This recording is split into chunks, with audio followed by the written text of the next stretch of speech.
निवेदिताला या जगात येऊन 2च महिने झाले असतील. तेवढ्यात काहीशा आजाराने तिच्या वडिलांचे निधन झाले. निवेदिताच्या वडिलांच्या मजुरीच्या पैशांवरच सर्व घर खर्च चालत होता. आता घरात लहान बाळ, त्याचाही खर्च वाढलाच होता. घरची गरीब परिस्थिती आणि नवरा गेल्यानंतर तिच्या आईला खूपच दुःख झाले होते. निवेदिताचे वडील वारल्यानंतर सासरच्या मंडळींनी तिच्या आईला लांब केले. त्यामुळे त्या लहान मुलीची पूर्ण जबाबदारी आता तिच्या आईवरच आलेली होती. त्या 2 महिन्याच्या मुलीला एकटीला सोडून तिची आई कुठे कामालाही जाऊ शकत नव्हती. एक एक दिवस पोटाला चिमटा काढून पाणी पिऊन ती दिवस ढकलत होती. ना माहेरचा आधार ना सासरचा. आपला मुलगा गेला म्हणून तिच्या सासरच्यांनी तिच्याबरोबरचे सर्व संबंध तोडून टाकले होते आणि कोणतीही अपेक्षा आमच्याकडून करू नको म्हणून अगोदरच सांगितलेले होते.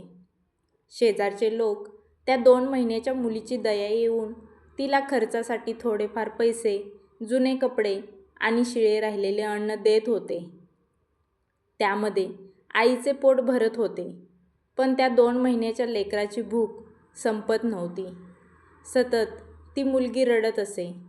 लहान बाळांची जशी काळजी घेतली जाते तसे निवेदिताला काहीच मिळालेले नव्हते. दिवसरात्र त्या मुलीच्या रडण्याला कंटाळून एका शेजारच्या काकूने तिला एका चांगल्या हॉस्पिटलमध्ये नेले. त्या लहान बाळाला काही त्रास होतोय का यासाठी डॉक्टरांकडे तपासणी केली. पण डॉक्टरांनी सांगितले, त्या बाळाचे पोट भरत नाही, त्यामुळे ते रडत आहे. तुम्ही त्याला पोट भरून दूध पाजा. पण आईचेच पोट भरत नव्हते तर बाळाचे पोट कसे भरणार? आईलाच दूध नव्हते, त्यामुळे ते बाळ भुकेने व्याकुळलेले होते. डॉक्टरांनी बाहेरचे पावडरचे दूध त्या बाळाला द्यायला सांगितले. पण त्यासाठी सुद्धा आईकडे पैसे नव्हते. त्या 2 महिन्याच्या मुलीला कसे सांभाळावे, तिचा पुढे खर्च कोण करणार याची काळजी निवेदिताच्या आईला सतत असायची. ती आपल्या मुलीच्या पोटासाठी आता भीक मागायची. त्यातून मिळालेल्या थोड्याफार पैशात ती निवेदिताला पावडर विकत घेऊन ते दूध पाजायची. देवाला पुन्हा पुन्हा ती एकच प्रश्न विचारायची, मुलीचे बापाचे छत्र का हिरावून घेतले? जर या मुलीला सुख मिळणारच नसेल तर या मुलीला जगात का आणले? निवेदिताची आई सतत देवाशी भांडत होती. असेच दिवस निघून जात होते. आता निवेदिता 6 महिन्यांची झाली. आता निवेदिताच्या आईला शांत बसून चालणार नव्हते. म्हणून तिने दुसऱ्यांच्या शेतात मजुरीचे काम घेतले. मुलीला कधी पोटाशी तर कधी पाठीवर बांधून ती शेतातील कामे करायची. लोकांना त्या बाळाचे आणि आईचे खूप वाईट वाटायचे. पण हा प्रश्न एक दिवसाचा नव्हता. हा त्या दोघींच्या आयुष्याचा प्रश्न होता. त्यासाठी आईला स्वतः कष्ट करण्याशिवाय दुसरा मार्ग उरला नव्हता. त्यातून तिला 150-200 रुपये मिळायचे. त्यामध्ये मायलेकींचे पोट भरायचे. निवेदिताच्या आईला कसलाही आराम नव्हता. कधी आजारी असेल तरीही कामावरून तिला सुट्टी नव्हती. जर ती घरात बसली तर संध्याकाळी उपाशी मरू या भीतीने ती स्वतःच्या जीवाची पर्वा न करता रोज दुसऱ्याच्या शेतात राबायची. असेच 5 वर्ष निघून गेले आणि निवेदिताच्या आईचे निधन झाले. निवेदिताचा एकुलता एक सहारा देवाने हिरावून घेतला होता. त्या 5 वर्षाच्या लेकराला देवाने तिच्या आईपासून तिला लांब केले होते. निवेदिताला आता सर्व काही समजत होते. आईच्या अंतिम संस्कारावेळी निवेदिताचे आजी, मामा, मामी सर्व आलेले होते. निवेदिताचा एक चुलता आणि त्याची बायकोसुद्धा अंतिम संस्कारावेळी आलेली होती. सर्वांनी तिच्या काकांना सांगितले, भावाची मुलगी म्हणजे तुमचीच मुलगी समजून तुम्ही तिचा सांभाळ करा. ती वयात आल्यावर तिला चांगला जोडीदार बघून तिचे लग्न करून द्या. आईबापाविना पोर आहे, तुम्हाला तिचा चांगला आशीर्वाद मिळेल. पण ही गोष्ट तिच्या काकीला मान्यच नव्हती. तिने सगळ्यांसमोर तिला सांभाळण्यास नकार दिला. आता नाईलाजाने मामा मामीला निवेदिताला सांभाळावीच लागणार होती. तिच्या आजीने पुढाकार घेत सगळ्यांसमोर सांगितले, माझ्या घरामध्ये जसा माझ्या मुलाचा हक्क आहे तसाच माझ्या मुलीचाही हक्क होता. पण आता माझी मुलगी नाही. मी माझ्या मुलीचा हक्क माझ्या नातीला देईन. मी तिला सांभाळेल. निवेदिताच्या मामांना 2 जुळ्या मुली होत्या. आता त्यातही तिसरी सांभाळावी लागणार म्हणून मामींनी निवेदिताच्या आजीशी खूप वाद घातला. पण जोपर्यंत निवेदिताची आजी आहे तोपर्यंत निवेदिताला कोणीही त्या घरातून बाहेर काढू शकत नव्हते. निवेदिता घरी आल्याबरोबरच तिच्या मामींनी निवेदिताला वॉर्निंग दिली, तू माझ्या मुलींपासून लांबच राहा आणि स्वतःच्या मुलींनाही तिच्यापासून लांब राहण्यास सांगितले. त्या लहान मुली त्यांना काय समजणार. निवेदिता आता हळूहळू मोठी होऊ लागली. स्वतःच्या मुलींप्रमाणेच मामा तिचाही लाड करत होता. पण मामी मात्र तिचा कायम तिरस्कारच करत होती. एके दिवशी मामाने त्या तिन्ही मुलींना नवीन ड्रेस आणले. पण आपल्या मुलीसोबत निवेदिताला सुद्धा का तसाच ड्रेस आणला. तिला कमी पैशांचा ड्रेस आणायचा म्हणून मामींनी मामांसोबत भांडण केले. या सर्व गोष्टी आता निवेदिताला कळू लागल्या होत्या. मामींच्या या सततच्या वादामुळे आजीसुद्धा खूप वैतागून गेली होती. मामींचे निवेदिताला आणि आजीला सतत टोमणे असायचे. पण जेवढे काही करता येईल तेवढे आजी तिच्यासाठी करत होती. काही दिवसांनी आजीचे वय झाल्यामुळे आजी हे जग सोडून निघून गेली. आता मात्र प्रत्येक वेळी मामींच्या टोमण्यातून वाचवण्यासाठी आजी नव्हती. निवेदिता आता सतत आईची आठवण काढून रडत होती.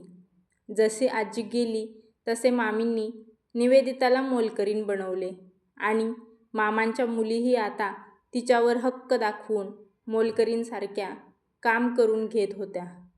शाळा पूर्ण होऊन आता मामाच्या मुली कॉलेजला जात होत्या. पण तिला ना कोणती शाळा ना कोणते कॉलेज.